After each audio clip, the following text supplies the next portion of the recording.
তাহাতে তিনি উঠিয়া গমন করিলেন।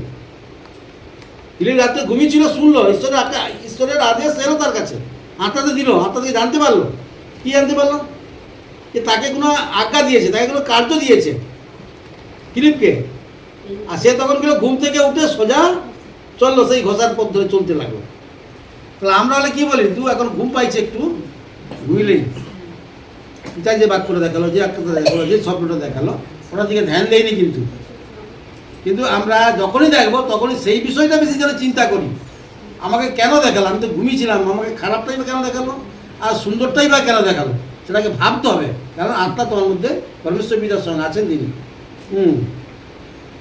তারপর বলছেন, আর দেখো, ইথিওপিয়া দেশের এক ব্যক্তি, ইথিওপিয়দের কান্দাকিনী রানীর অধীন উচ্চপদস্থ একজন নপুংসক, যিনি রানীর সমস্ত ধনকোষের অধ্যক্ষ ছিলেন, তিনি ভজনা করিবার জন্য জেরুসালেমে আসিয়াছিলেন।